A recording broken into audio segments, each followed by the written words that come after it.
Cinema industry వైపు వెళ్ళాలనుకుంటున్నారా? మీకు మేమున్నాం. వెంటనే కాల్ చేయండి. నమస్తే, welcome back to Suman TV. Present మనతో పాటు ఉన్నారు ఎనలిస్ట్ మందర్ కృష్ణారెడ్డి గారు. నమస్తే సార్. నమస్తే అమ్మా. సార్, యావత్ దేశం మరి ఉత్కంఠగా ఎదురు చూస్తున్నటువంటి పశ్చిమ బెంగాల్, కేరళ, అస్సాం, పుడిచేరి, తమిళనాడు మరి అసెంబ్లీ ఎలక్షన్ రిజల్ట్స్ ఇప్పటికే ఖరారు అయిపోయిందని, సెలబ్రేషన్స్ కూడా స్టార్ట్ అయిపోయింది, కొన్ని వార్తలు రావడం చూస్తున్నాం. మరి మీరు కూడా ఫాలో అవుతున్నారు మార్నింగ్ నుంచి. మరి మీ అనాలిసిస్ ప్రకారం ఎలా ఉంటాయంటారు రిజల్ట్స్? దేశం మొత్తం ఉత్సుకతతో ఎదురు చూస్తున్నటువంటి అసెంబ్లీ ఎలక్షన్స్ 5 రాష్ట్రాల్లో సుమారు 2 నెలల పాటు ఈ ప్రాసెస్ అంతా నడిచింది.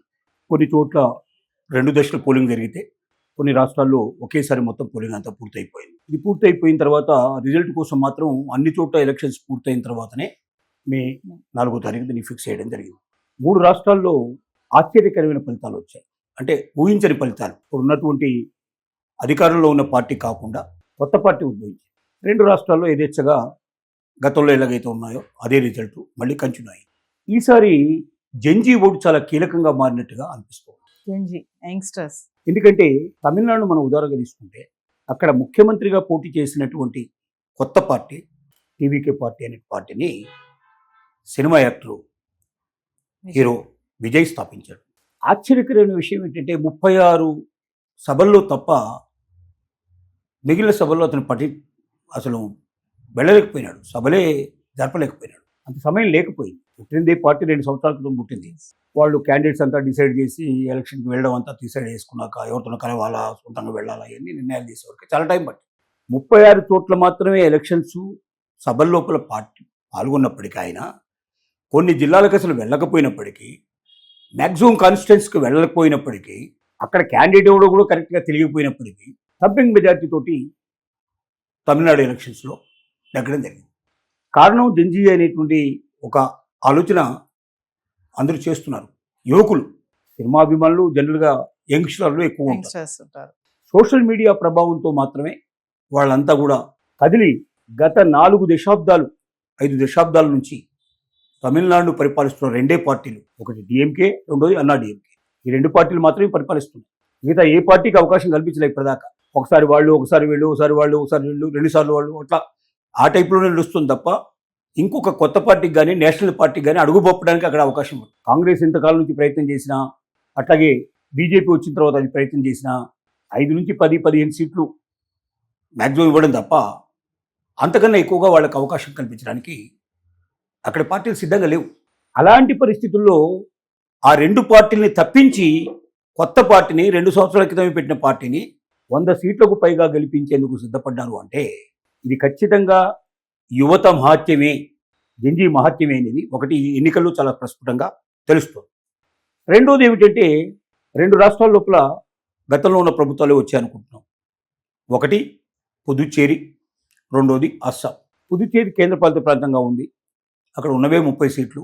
ఆ 30 సీట్ల లోపల 18 సీట్లు సుమారుగా అక్కడ ఎన్ఆర్ కాంగ్రెస్ అనేటువంటిది కాంగ్రెస్ నుంచి చీలి బయటకు వచ్చి పెట్టిన పార్టీ. దానికి ఇప్పుడు బీజేపీ కూడా తోడై ఎన్డీఏ కూటమిగా దాన్ని తయారు చేసింది. వాళ్ళు గతంలో పోయిన ఎలక్షన్స్లో కూడా వాళ్ళే నెగ్గారు, ఈ ఎలక్షన్లో కూడా వాళ్ళు నెగ్గారు. అయితే అందులో తేడా ఏం లేదు. 30 సీట్లు 18 సీట్లు వాళ్ళు నెగ్గారు, 12 సీట్లు కొన్ని కాంగ్రెస్, కొన్ని చోటమోట పార్టీలు గెలవడం జరిగింది. టీవీకే దాంట్లో ఒక మెంబరు టీవీకే కూడా గెలవడం జరిగింది. ఇక అస్సాంలో కూడా భారీ మెజార్టీ తోటి బీజేపీ తన స్థానాన్ని తను నిలబెట్టుకుంది. గతంలో బీజేపీ గెలిచింది, ఈసారి కూడా బీజేపీ గెలిచింది. ఈ 2 రాష్ట్రాలు యథాతథంగా రిజల్ట్స్ వచ్చాయి. మిగిలిన 3 రాష్ట్రాల్లో ఒకటి తమిళనాడు, ఒకటి కేరళ, ఇంకోటి వెస్ట్ బెంగాల్. వెస్ట్ బెంగాల్ చెప్పుకోదగిన విషయం.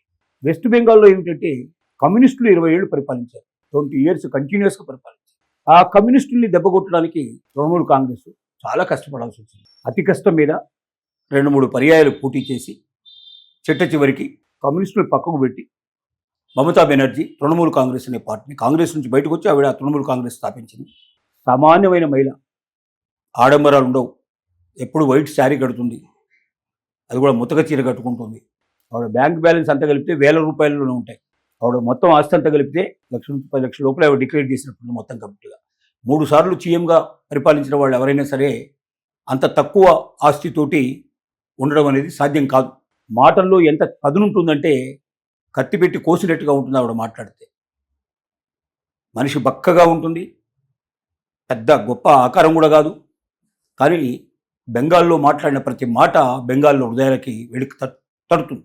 అలాంటి పరిస్థితుల్లో ఉన్నటువంటి మమతా బెనర్జీ 3 సార్లు ముఖ్యమంత్రిగా ఎలక్ట్ అయ్యి తృణమూల్ కాంగ్రెస్ ఈసారి బీజేపీ కోటలో పాగా వేసింది.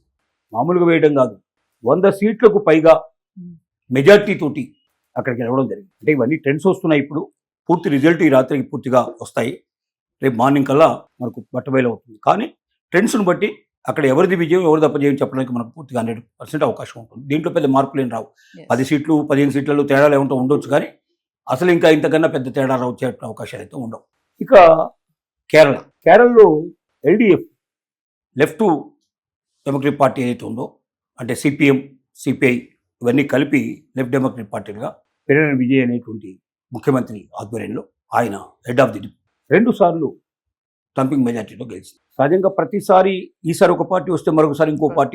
ఎందుకంటే కేరళలో ఎడ్యుకేషన్ చాలా ఎక్కువ, 98% 99% 100% లిటరసీ ఉండేటువంటి రాష్ట్రం మన దేశంలో ఏదైనా ఉంది అంటే అది కేరళని. చదువుకున్న వాళ్ళు, అన్ని తెలిసిన వాళ్ళు, మిగతా చోట్లలాగా ఏదో ప్రధానమంత్రి వచ్చాడనో లేకపోతే ఇంకోటి వచ్చారనో ఎవరైనా వచ్చారనో లేకపోతే హిందువులకి ముస్లింలకు మధ్యలో తగువ పెట్టడానికి ప్రయత్నం చేయడం ఇట్లాంటివన్నీ సాధ్యం కాదు. అక్కడ క్రిస్టియన్స్ మంచి పొజిషన్లోనే ఉన్నారు, బాగా ఎక్కువ సంఖ్యలోనే ఉన్నారు, ముస్లిమ్స్ ఎక్కువ సంఖ్యలో ఉన్నారు, హిందువులు ఎక్కువ సంఖ్యలో ఉన్నారు. కాబట్టి ఆలోచించి ఓటేస్తారు. తమకేం కావాలో తెలిసిన వాళ్ళు ఏ ప్రభావానికి లోను కాకుండా ఓటేసేవాళ్ళు. ఈసారి యూడిఎఫ్ యునైటెడ్ డెమోక్రటిక్ పార్టీ ఏదైతే ఉందో, Congress leading party, Congress lead చేస్తున్నటువంటి పార్టీ, ఆ పార్టీని బ్రహ్మాండమైన మెజార్టీతో గెలిపించారు. 90 సీట్లకు పైగా కాంగ్రెస్కి వస్తే, అంటే యూడిఎఫ్కి వస్తే 30-40 సీట్ల మధ్యలోనే ఎల్డిఎఫ్ ఉంది. బీజేపీ 2 సీట్లు మాత్రమే గెలవగలిగింది. అక్కడ చాలా ప్రయత్నం చేసింది. ప్రధానమంత్రి చాలాసార్లు వెళ్ళారు, అమిత్ షా గారు చాలాసార్లు వెళ్ళారు, చాలా ప్రయత్నం చేశారు. కానీ బీజేపీని మాత్రం అక్కడ వాళ్ళు అడుగు పెట్టనివ్వలేదు. పెద్దగా ఏదో 2 సీట్లు గెలిచారు.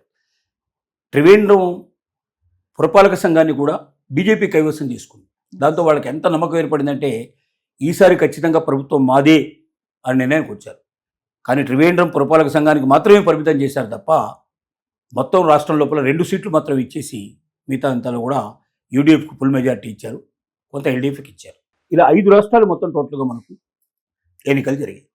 ఒక్కొక్క రాష్ట్రాన్ని మనం విశ్లేషించుకుంటూ వెళ్ళినట్టయితే 2 రాష్ట్రాల లోపల యథాతథంగా బీజేపీ రావడానికి కారణమైన 2 రాష్ట్రాల ముందు మనం చర్చించుకుంటాం. పుదుచ్చేరి అనేది పాండిచ్చేరి ఉండి దాన్ని క్యాపిటల్గా ఉన్నటువంటి పుదుచ్చేరి చిన్న రాష్ట్రం, కేంద్రపాలిత ప్రాంతం. దాంట్లో మన కాకినాడ పక్కన ఉండేటువంటి యానాం కూడా దాంట్లోకే చేర్చబడి ఉంటుంది. అంటే ఒకప్పుడు ఫ్రెంచ్ పీపుల్ సముద్రం పక్కన ఉండేటువంటివన్నీ ఆక్రమించుకుంటూ పోతూ యానంను కూడా ఆక్రమించుకున్నారు. ఆ యానం పాండిచేరిలోనే కలిసి ఉంది. వాళ్ళు మిగతా రాష్ట్రం అంతా ఒక పక్క ఉంటే యానం ఇంకో పక్క ఉంటుంది. సముద్రం దాటి యువతలకి రావాల్సిన పరిస్థితి ఏర్పడింది. మల్లాది కృష్ణారావు అని మన తెలుగువాడు అక్కడ చాలా 6 సార్లు అతను గెలిచాడు. ఇంతకుముందు మధ్యలో 1-2 సార్లు ఓడిపోయాడు. ఈసారి మళ్ళీ మంచి మెజార్టీతో గెలవడం జరిగింది. నెక్స్ట్ మినిస్టర్ కూడా కాబోతున్నారని వార్తలు వస్తున్నాయి. ఇక్కడ బీజేపీకి పెద్ద సీట్లు ఎక్కువ వచ్చే అవకాశాలు లేవు, కానీ బట్ బీజేపీ లీడ్ తీసుకున్నటువంటి ఎన్డీఏ అక్కడ పోటీ చేసింది. కాబట్టి బీజేపీకి 2 వచ్చినా 4 వచ్చినా మా పార్టీ మా ప్రభుత్వమే అని చెప్పుకోవడానికి ఒక అవకాశం కలుగుతుంది. చిన్న రాష్ట్రం ముఖ్యంగా కేంద్రం మీద ఆధారపడేటువంటి విషయాలు వాళ్ళకి, ఎందుకంటే కేంద్రపాలిత ప్రాంతం కాబట్టి ట్యాక్సెస్ కానీ వ్యవహారం కానీ మనకు ఉన్నట్టుగా మళ్ళీ సేల్స్ ట్యాక్స్ ఉండదు వాళ్ళకి. అంటే రాష్ట్రానికి ట్యాక్స్ ఉండదు, కేంద్రానికి వచ్చే ట్యాక్స్లోనే వాళ్ళకి షేర్ ఇచ్చేస్తారు, మ్యాక్సిమం షేర్ ఇస్తారు వాళ్ళకి. అంటే ఇక్కడ దొరికే వస్తువుల కన్నా అక్కడ వస్తువులు చీప్గా దొరుకుతాయి, కొంత ట్యాక్స్ తగ్గుతుంది. చాలామంది యానం పోయి తెచ్చుకుంటారు, ముఖ్యంగా మందు ప్రియులంతా కూడా మందు బాటిల్స్ అక్కడి నుంచి కొనుక్కొచ్చే ప్రయత్నం చేస్తూ ఉంటారు. సో కేంద్రం మీద ఆధారపడ్డటువంటిది కాబట్టి ముఖ్యంగా బీజేపీ కలిసి ఉన్నటువంటి ఎన్డీఏని గెలిపించడం మంచిదనే ఉద్దేశం ఒకటి.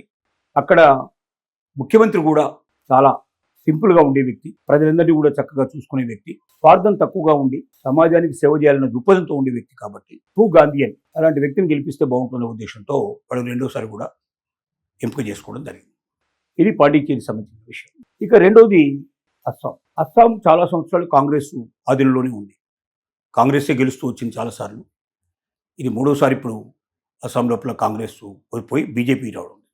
అస్సాం కూడా మనకు ఈశాన్య రాష్ట్రాల లోపల ఉండేటువంటి అస్సాం బార్డర్ స్టేట్లో దగ్గరగా ఉండేటువంటివి. అక్కడ ఎక్కువగా బోడోలు అనేటువంటి వాళ్ళు ఎక్కువగా ఉండేవాళ్ళు. వాళ్ళు నక్సలైట్ లాంటి వాళ్ళు Hmm. అక్కడ అడవుల్లో చేరి వెళుతున్న బస్సులు లారీలన్నీ ఆపేసేసి వాళ్ళ దగ్గర నుంచి ట్యాక్స్ వసూలు చేయడం, లక్షల రూపాయలు ట్యాక్స్ వసూలు చేయడం, చాలా భయంకరమైన పరిస్థితులు ఉండేవి. బీజేపీ వెళ్ళిన తర్వాత అక్కడ ఆ రకమైన వాతావరణాన్ని మార్చేసి ప్రజలకు స్వేచ్ఛను ప్రసాదించే పరిస్థితి ఏర్పడింది. ఉన్న ముఖ్యమంత్రి కూడా కొంత చక్కగా పరిపాలించాడనే అభిప్రాయం ఉండటం వల్ల డబుల్ ఇంజిన్ సర్కార్, అంటే కేంద్రం లోపల బీజేపీ, రాష్ట్రంలో కూడా రాష్ట్రం బీజేపీ BJP. ఉంటే బాగా పరిపాలించే అవకాశం ఉంటుందనే దృక్పథంతో అక్కడ మూడోసారి కూడా అస్సాం లోపల కాంగ్రెస్ని గెలిపించడం జరిగింది.